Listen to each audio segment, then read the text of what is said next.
I invite you to connect with the voices of the Bible as we explore one of the most surprising moments in Jesus' ministry, his first miraculous sign found in John chapter 2, verses 1 through 11.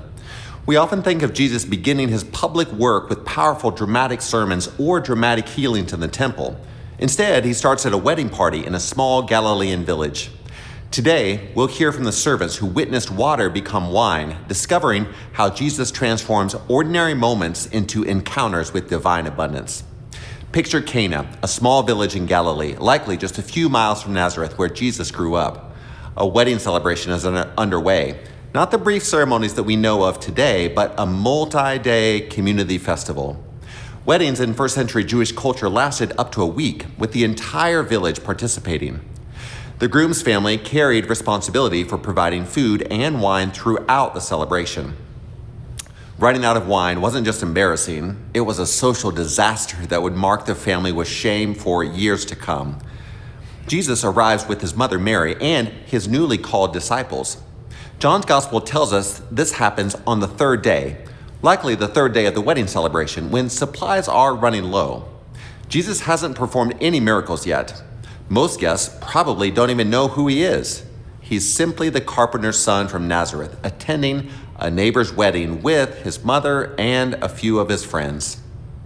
Then the crisis hits. The wine runs out, and Mary, noticing the problem, turns to her son with a simple statement: "They have no wine." Jesus' response sounds harsh to our ears. "Woman, what does that have to do with me? My time hasn't come yet." But in the original context, woman is a respectful term, not dismissive. Jesus is essentially saying, "Mother, my mission hasn't officially begun. Is this really the moment to reveal who I am?" Perhaps he's wrestling with timing. Should he step into the public eye at a village wedding or wait for a more significant stage? Mary doesn't argue.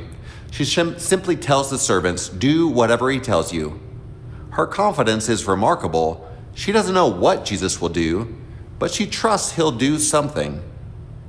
Now the servants enter the story. Nearby stand 6 stone water jars, each holding 20 to 30 gallons. These aren't ordinary containers. They're used for Jewish purification rituals, for washing hands before meals according to religious law. They represent the old system of religious practice, the traditional ways of approaching God through ritual cleanliness. Jesus gives the servants an odd command: fill the jars with water, not wine, water. Imagine being those servants. The party needs wine, and Jesus asks for water? But they obey, filling each massive jar to the brim. That's roughly 120 to 180 gallons of water, an enormous amount. Then comes the second strange instruction. Now draw some out and take it to the head waiter. The servants face a choice. Did they trust this carpenter's son enough to serve water to the person in charge of the feast? They could refuse, avoiding potential humiliation. Instead, they draw from the jars and carry it to the head waiter. The head waiter tastes what they've brought. He doesn't know where it came from, but the servants know. They filled those jars with water minutes ago. Now they're serving wine, and not just any wine. The head waiter calls the groom over, amazed. Everyone serves the good wine first, saving cheaper wine for later when guests won't notice the difference. But you've saved the best wine until now. The servants witnessed transformation. They saw Jesus take ordinary water, used for religious ritual, and turn it into abundant, excellent wine for celebration. This first sign reveals several truths that still matter today. First, Jesus transformed scarcity into abundance. The wedding feast was running dry, and Jesus provided not just wine, not just enough wine, but the best wine in huge quantities. When we bring our depleted resources to Jesus, our empty bank accounts, exhausted energy, drained hope, he can transform scarcity into more than we can imagine. Second, Jesus meets us in ordinary moments. His first miracle wasn't at the temple during a holy festival. It was at a village wedding, helping a family avoid embarrassment. Jesus shows up in our everyday celebrations and common crises, not just in religious settings. Third, Jesus transforms the old into something new.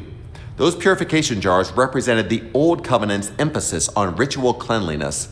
Jesus filled them with something better, the wine of celebration, foreshadowing the new covenant of grace. The servants at Cana did two things that changed everything. They obeyed Jesus' instructions even when they didn't make sense, and they saw the transformation firsthand. Today, Jesus invites us to do the same.